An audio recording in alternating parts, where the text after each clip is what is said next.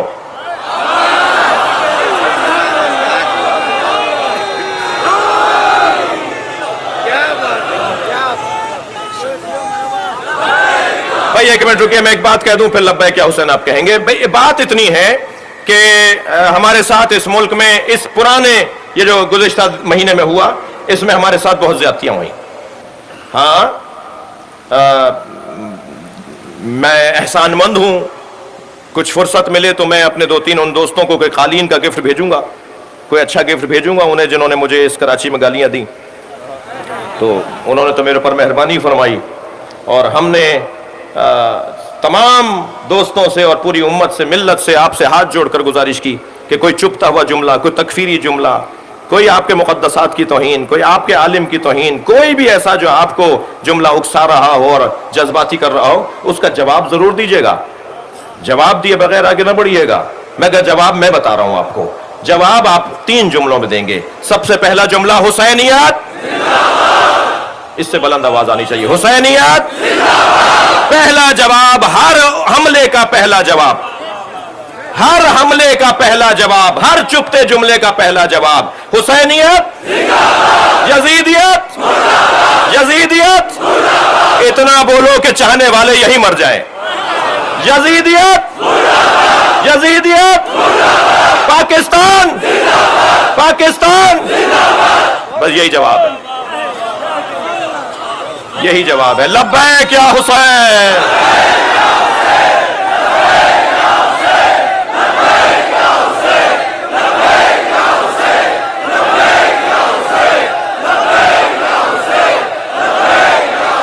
بلندتر صلوات.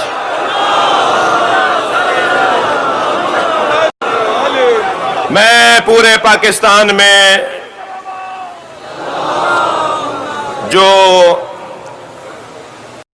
لوگ اپنے گھروں سے پیدل چل کے مرکزی جلوسوں میں شریک ہو رہے ہیں، مثلا ببرلوں میں تو مرکزی جلوس نہیں ہوتا نا، تو وہ سکھری جائیں گے نا.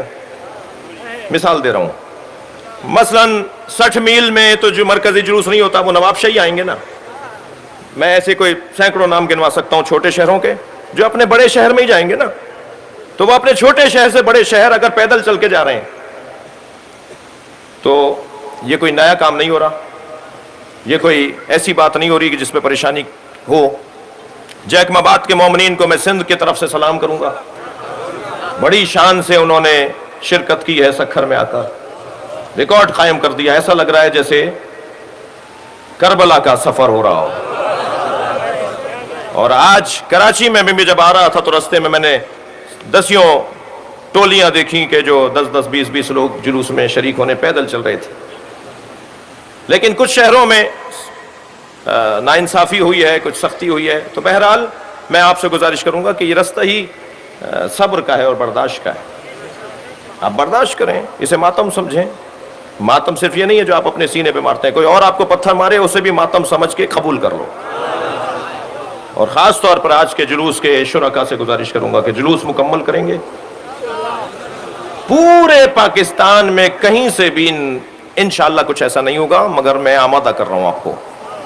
پورے پاکستان سے کہیں سے بھی اگر کوئی ناگوار خبر آئے تو ہم پر کوئی فرق نہیں پڑے گا. ہم علم کو ویسے ہی لے کے چلیں گے، ہم تابوت اور ذریحوں کو ویسے ہی لے کے چلیں گے. ماتمی حلقے کوئی اور نعرہ نہیں لگائیں گے سوائے یا حسین کے. ہمارا یہ جلوس مکمل ہوگا اور شان سے مکمل ہوگا. اور اس جلوس کے درمیان اگر کوئی پتھر بھی آ جائے تو خبردار، پتھر لگے تو یہ سوچ لینا کہ امام زین العابدین کو بھی پتھر لگے.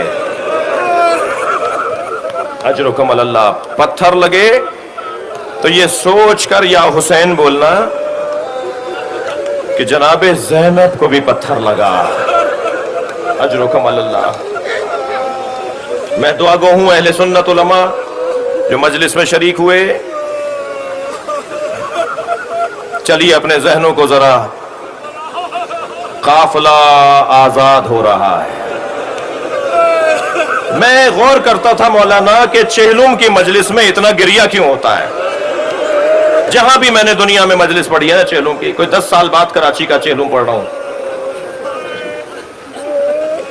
میں نے عجیب رنگ دیکھا ہے چہلم کے مجلس میں.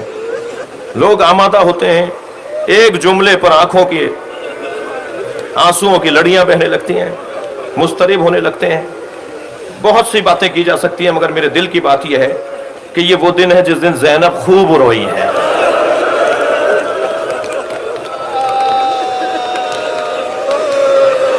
اجرکم اللہ، اجرکم اللہ. تکلف کر کے نہیں روئیں گے. جو جہاں بیٹھا ہے اپنی آواز کو آزاد کرے گا. بھرپور انداز سے گریہ ہونا ہے. چہلم زینب کے گریے کا دن ہے، اس لیے کہ جب بی بی روتی تھی نا تو تازیانہ آتا تھا. یا بی بی اس لیے نہیں روتی تھی کہ اگر زینب روئیں گی تو ام رباب کے لیے کون سہارا بنے گا، اگر زینب روئیں گی تو بی بی ام لیلہ کے لیے کون سہارا بنے گا. اور رونے والوں ایک جملہ سن کے ذرا دل پر لے جانا، ایک رونے والی تو زندہ ہی نہیں رہی.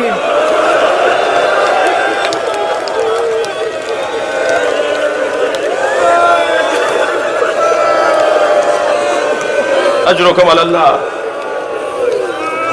امام سجاد سے یزید نے کہا ہم آپ کو آزاد کرتے ہیں، جائیے اپنے وطن واپس چلے جائیے. امام نے فرمایا میں اپنی پھوپھی زینب سے پوچھوں گا. عزادارو، ہارنے اور جیتنے کا مفہوم دیکھیے کیسے روشن ہوا. جناب زینب سے آ کر کہا پھوپھی اماں یزید ہمیں رہا کر رہا ہے. فرمایا مجھے رہائی نہیں چاہیے، میری 3 شرطیں.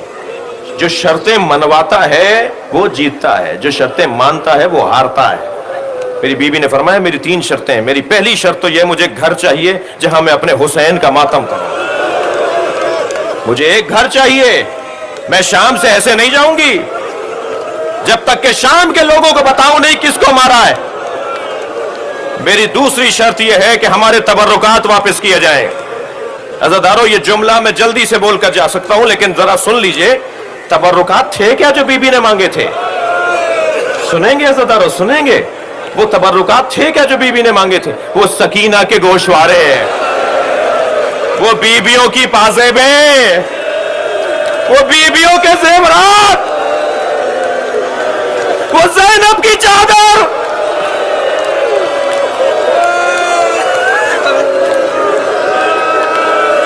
بڑا سخت مرحلہ ہے. جب یہ قافلہ مدینے پہنچا نا اور جناب بشیر نے جا کر مدینے میں سنائی کہ حسین کا لٹا ہوا قافلہ آ گیا ہے، تو سارا مدینہ شہر سے باہر گیا جہاں امام سجاد نے خیمہ لگایا تھا. بشیر کہتے ہیں جب میں پلٹا ہوں سنا کر تو سارا شہر واپس آ چکا تھا. ہزاروں کا مجمع تھا. مجھے رستہ نہیں مل رہا تھا کہ امام سجاد سے جا کے رخصت لوں اور کہوں مولا میں نے آپ کو مدینہ پہنچا دیا، اب مجھے جانے کی اجازت ہے، میرا کام مکمل ہو گیا، میں چلا جاؤں.